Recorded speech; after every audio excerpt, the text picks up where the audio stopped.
and welcome back, or welcome if you are new here. We have made it halfway through 2020 somehow. I'm not really sure how, but we're here, and that means it's time to set up a new bullet journal. I will be using the Archer and Olive. I'm really excited about it. We'll probably talk more about that as we get further into the setup. I'm going to start by going through some of the supplies that I will be using. Everything that I'm showing you here and that I have used in this setup will be linked down in the description. Before we get too deep into the setup, I did want to take a moment and remind anyone watching this to please take a moment out of your day, if you haven't done so already, to show your support for the Black Lives Matter movement. There are some links down in the description for places that you can donate, petitions you can sign, other resources to educate yourself and be an ally, a co-conspirator. And before you settle in to watch this video, go ahead and open one of the Black Lives Matter fundraiser videos on YouTube. You can have it muted and playing in a separate tab, and that can help support the movement while you're watching this.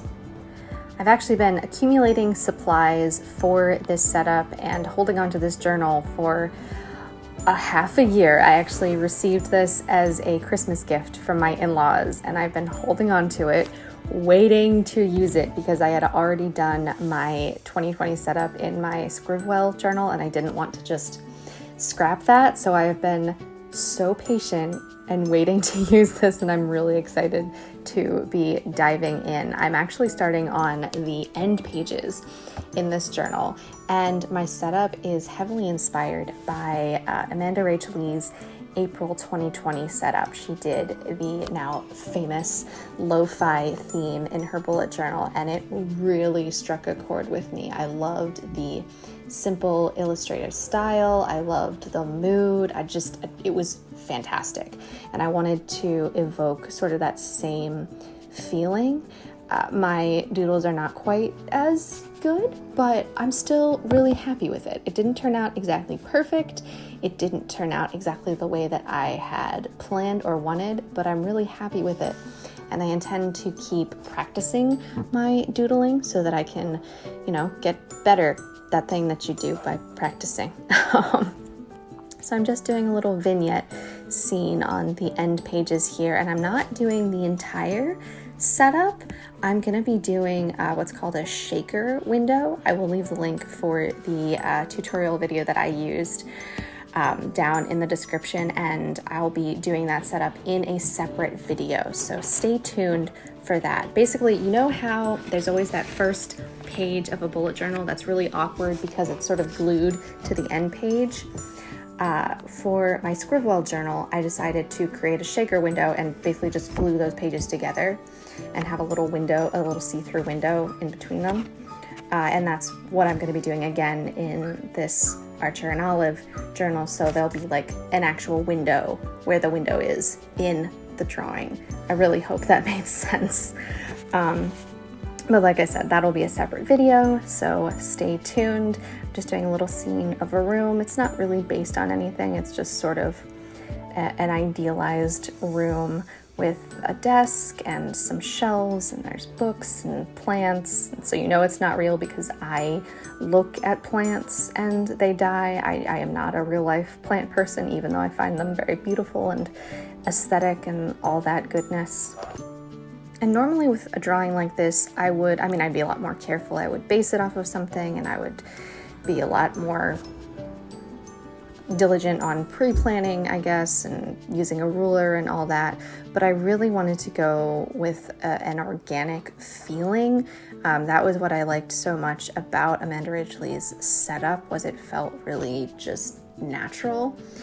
And so I'm trying to evoke that by using my Tombow Fudenosuke pen, just freehanding it mostly, not using a ruler for most of the setup, trying to get sort of that very sketchy feeling. I feel like I'm just going through a thesaurus now. I'm so sorry. You understand what I mean. I'm sure that you do. And if you don't, you can go and check out her video. It's a much better example of this style. And like I said, I've been collecting all the stickers that I showed you at the beginning of the video to use in this. I've been saving them. And I bought Tombow markers for this, and it was it was a whole deal. So here you can see I'm skipping that first page, and then the page underneath it is going to have like I haven't decided if it's going to be an illustration or a collage or something, but that's going to be where you'll see something through the window. And then the spread I am working on now is my future log.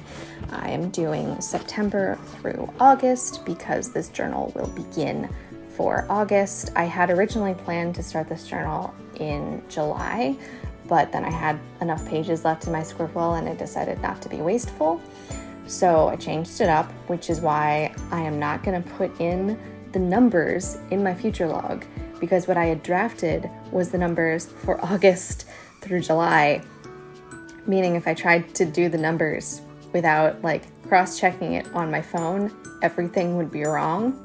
So just didn't want to do that.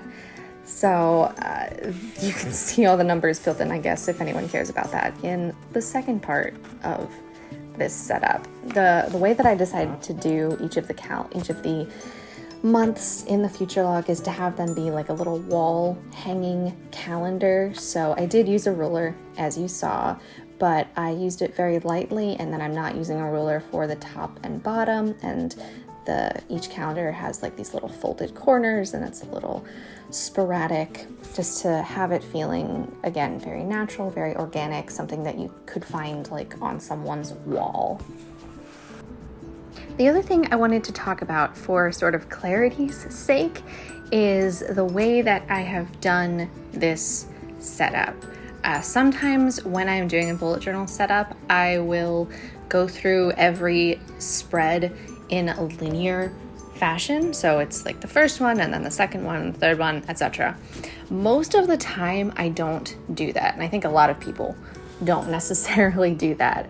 I'll do all of the pen inking, and then I'll go back and I'll do markers and colors or whatever. And then I'll go back and I'll add other decorations or doodles or notes or change things or add washi tape or all kinds of things. But it's a lot of back and forth. And most of the time I will edit my setups so that it is still going in a linear fashion. So all of the steps for a spread will be lumped together, even if I didn't do it that way when I was doing the initial setup. I don't always do that. There are videos of mine where I haven't done that, and this is one of them. I did not have the energy or time to go through and edit everything into sort of the quote correct order. And also, as much as I like watching a bullet journal setup where it is linear like that, I recognize that it's not necessarily true to life. And I like sort of helping to uplift that idea that it doesn't have to be done in one particular way. Everyone's bullet journal is unique to them, and how you set it up, the order that you set it up, is going to be unique to you, and there's no one correct method. So that was a big, long explanation. Moving on to the spread I am currently working on. This is going to be my reading tracker. Not just reading, this is a media tracker. On the left side of the spread is a bookshelf where I will paste in little printout book covers of everything that I have read in the second half of the year, beginning with July. Even though this journal is starting with August, I still wanted to separate it into July through December, just because I don't have room in my last bullet journal for all of the books that I have read. What a wonderful problem to have. And I'm doing something a little bit different than I've done before. As you can see, I'm including a Dutch door.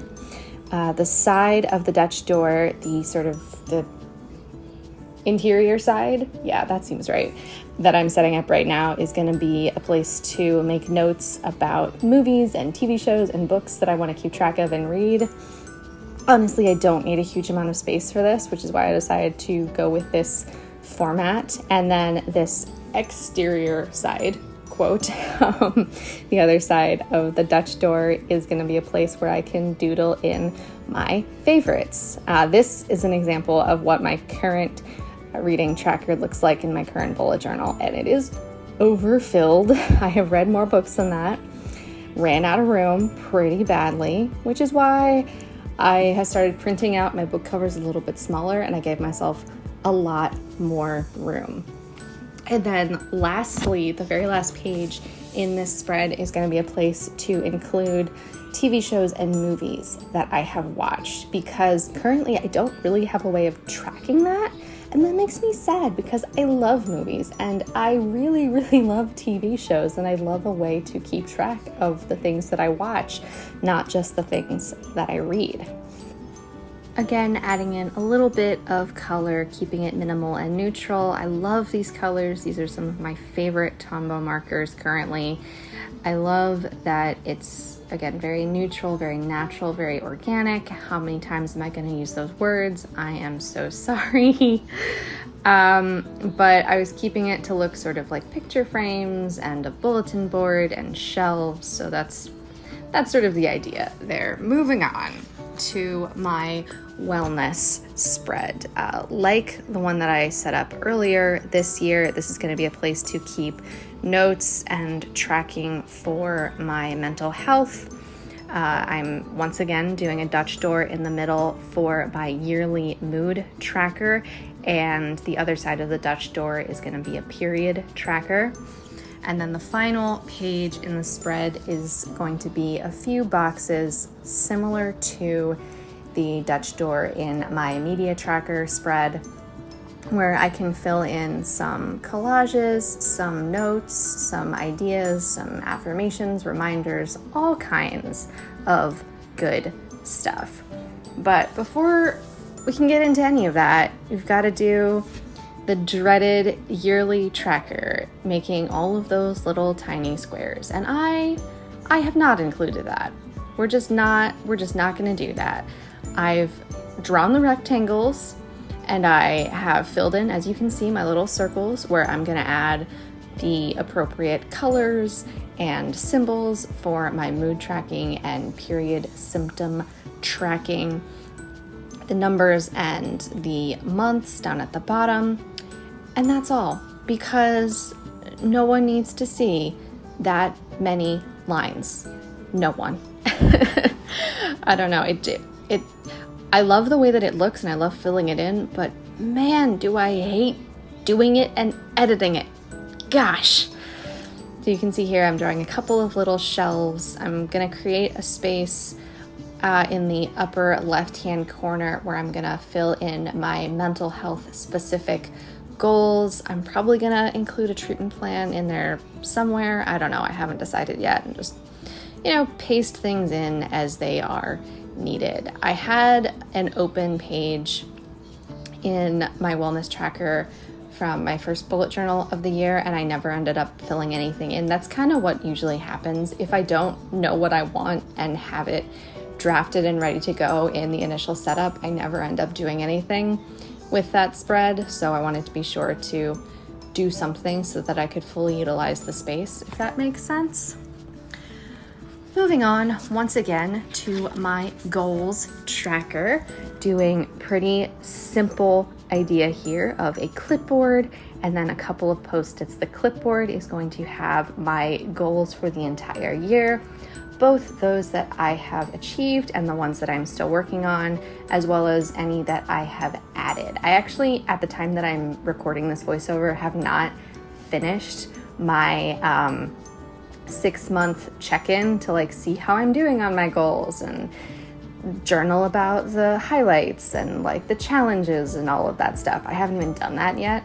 So I'm gonna need to do that before I can even fill this in, but that's a problem for future me. This next spread is going to be my space to plan out my themes through the rest of the year. I really, really loved having this space in my bullet journal from earlier this year. It's the first time that I've done it, and having a dedicated place to make notes and do color swatches and test out ideas was fantastic. And I've even enjoyed going back and looking at it. So definitely something I'm going to continue to do. For this specific one, I wanted it to look like they were sort of ripped out note pages. Nothing super fancy, just a little bit of extraness I don't even know how to describe that, but like a ripped out pages from a spiral notebook or something. And I'll be planning out my themes for September through what's the next month there, whatever 6 months from September is. Yeah, I can do math. And lastly, the very last spreads in my yearly setup are the memory keeping pages for my kid. I like to paste in pictures of my kid every month so that I can, reminisce, because I'm a parent and I like looking at my kid. They're adorable. For this theme, I, of course, had to go with some Polaroids. Super cute, super cliched. I absolutely do not care because it looks so darn nice. I am going to have a little bit of a tricky time printing out pictures to fit in these squares, but once again, that's a problem for future me, and current me is loving how this looks. And here, this is kind of what I was saying, where we're going back to the very beginning to start adding in some stickers, getting some cute aesthetic plants going on. Can anyone explain that to me? Why do I love the look of plants when I hate growing plants? And I actually don't like living with plants. I appreciate that plants create a lot of oxygen and they're really good for your health to live with and take care of. But I always feel that they're very messy and they're very either they're too needy and I'm going to kill them because they need more attention than I can give them, or they're not needy and I'm not interacting with them at all. So why do I have a plant and they're just collecting dust? That's probably just me. Sorry. Anyway, back to the goals spread. I'm adding a little bit of washi tape, little highlights here and there. I love this washi tape. It just incidentally happened to fit really well with my chosen theme. And then this, I'm actually cutting out little sections from this larger washi tape to paste in. And that's everything pretty much. Just a few more details. My kid got jam on their seat and then didn't want to sit in the jam. Anyway, like I was saying, a few more details. Right. Gotta do the washi tape on the Polaroids. It's the last detail and it's silly. I recognize that, but I also feel like it just perfectly completes the spread and ties everything together. And it fills me with such joy to look at these pages. And I know I'm gonna love it even more once I start getting pictures pasted in. I'm loving it. And here, at last, is the quote, final flip through reminder. This is not done. There's a part 2 coming. Stay tuned for that. I don't know when it's gonna be. It's gonna be soon. But this is what I've got for you. Thank you so very much for watching. I hope you will stay tuned for future videos. Feel free to subscribe if you are interested. Give this video a like, I suppose, if you enjoyed it. If not, that's totally okay. I don't know what I'm doing with my life, but that's just 2020, right? I hope that you are doing well in as much as that is possible this year. And yeah, thanks for watching. Stay tuned, and I will talk to you all later.